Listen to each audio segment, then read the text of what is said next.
So this is how a singly linked list discusses. As I have discussed most of the concepts in the previous slides, I will just go through it, and you can observe here that a singly linked list is a dynamic data structure consisting of sequence of nodes forming a linear ordering that we know. Each node has two parts, the element part or the data part and the reference part to the next node. This is how a node looks like, right? And here is the example of linked list. This is the first node and this is second node, third node. Like that we have n different nodes and these are forming a linear fashion. Therefore it is called as singly linked list or singly linked linear list, right? So we have 2 pointers. The head pointer, the importance of head pointer we have discussed. The head pointer is responsible or it is capable of storing the address of the first node, base address of the first node, right? And there can be more number of pointers, not only head node. You can have a pointer to the tail node, right? How can you identify the tail node? For the node which, for example, node link. For the node which the link part is null, that is identified as tail node, right? You can make a tail pointer to point to the last node also, right? We'll see some of the differences here in the next slides and the coming slides, but this is how a singly linked list is defined, right? So this is another example where you stored the addresses or the values as A, B, C and D, and the last node is connected to the ground. That means it is the null part, that is last node, and the first node you can identify it by using the header part, right? Next, empty list. So we are saying that there exists a header pointer or node, a special node called as header, right? And whenever you assign a null value to the header, then it is called as empty list. So you can create empty linked list by making the header point to a null value. So this is how an empty linked list. Linked list means it should consist of at least one node or two nodes. At least one node should be there if you want to make it as a linked list, right? But here what happened is, it is head is equal to null. Whenever you make the head is equal to null, then you have created a list, but that is empty, right? So that's the meaning of empty list. You may get some questions on this type of things. How can you create an empty list? They'll give some different options, and one of the option can be by making the head pointer point to null value. So the correct answer is, whenever you make the head point to a null value, then it is called a empty linked list, right? So that's why you have discussed this concept. And coming to advantages of singly linked lists, as I told that while discussing the arrays versus linked list concept, I told that the insertions and deletions can be done easily when compared to the arrays concept. This we'll discuss when we go through the insertion and deletion part, right? It's not that much easy, but when compared to arrays, there is no movement of or there is no shifting of elements from left to right or from right to left, right?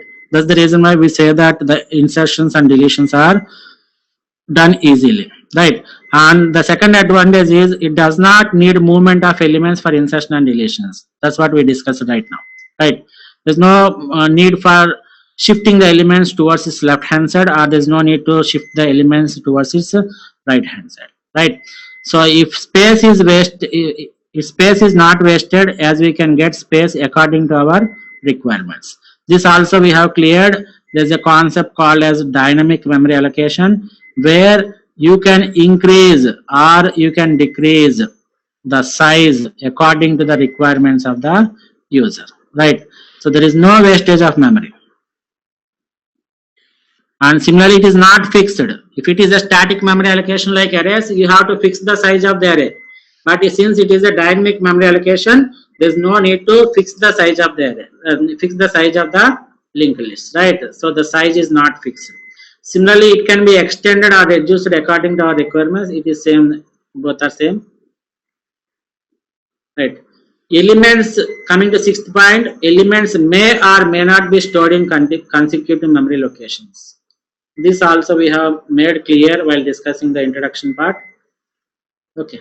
Next, it is less expensive. Less expensive means expensiveness of a data structure can be identified by different operations that can be performed on that. How easily we can perform the operations on the data structures, right? That part is very important. So how you are performing the operations and how you are reducing the operations in a particular function, that makes the expensiveness of a particular data structure, right?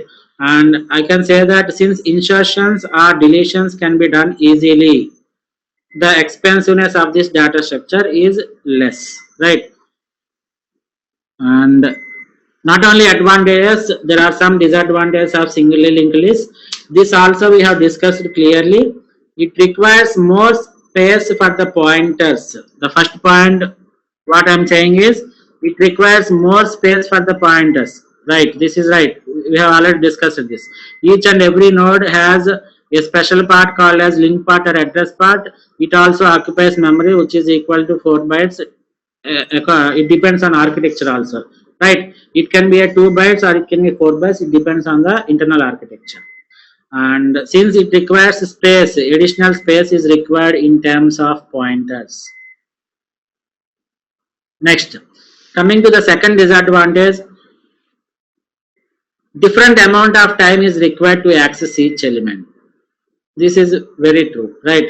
For example, in arrays, if you want to access fifth element, what I am saying, you can access it by using the index like A of 4.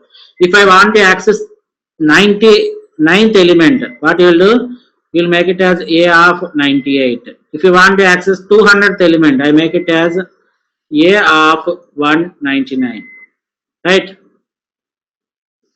So whenever you want to access a particular element, that is a direct operation. There is only one operation, therefore it is big O of 1, right? Any accessing is just big O of 1. For example, if I consider the linked list like this,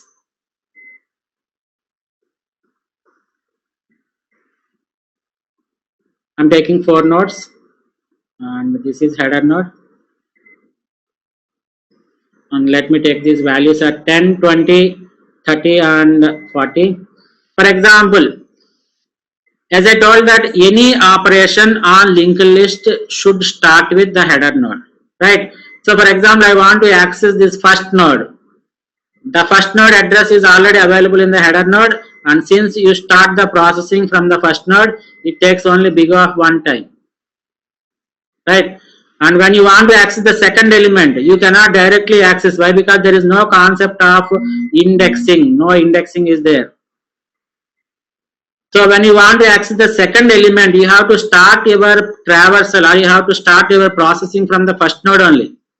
So take the first node which occupies big O of 1 node. From first node you go to the second node which is again big O of 1, or 1 plus 1 which is nothing but big O of 2, like that, right? So if you want to access the third element, you have to traverse the previous 2 elements, right? Start with the head node or start with the first node and access the second node and then access the third node. Therefore 3 operations are required. If you want to access the fourth node, again you start your processing from the first node only. You have to start your accessing with the starting node only, header node, right? So access the first node, go to the second node, go to third node, and then finally you access the fourth node. So here it comes to the complete operation will comes to big O of 4, right? So for example, if you want to access the nth element, what happens? It comes around big O of n. So accessing an element, accessing a particular element takes much time, right? And it requires you have to go through all those elements that come before the element. This also we have cleared, right? Next, we cannot traverse it from last and we can traverse it only from the beginning. This everybody knows. This we have discussed in the singly linked list, that traversing in singly linked list always happens from starting node to the last node, but you cannot traverse in the reverse order. That means you cannot come back from the last node to the first node. This also we are clear, right? Next, it is not easy to sort the elements stored in the linear linked list. Yes, it is true. Why? Because for this example I have taken it as is incremental order, right? 10 followed by 20 followed by 30 followed by 40. But if you take like this, 10 followed by 40 followed by some 70 or some 5 and followed by some 20. If you want to sort this linked list, then it will be a tedious task. Why? Because you have to move lot of pointers. If you want to access 20, first you have to set the 20. So first you perform the set operation and then you have to change the pointers. So if you want to access this element 5, you have to set the 5 starting from the first node. And therefore any operation, any movement operation that you want to perform in the linked list, first of all you have to go to the,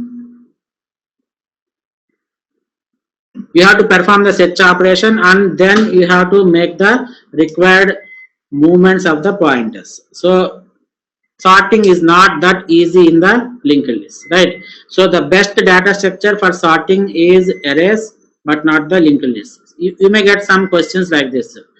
For example, which data structure is not suggestible for sorting? The answer is linked list, right?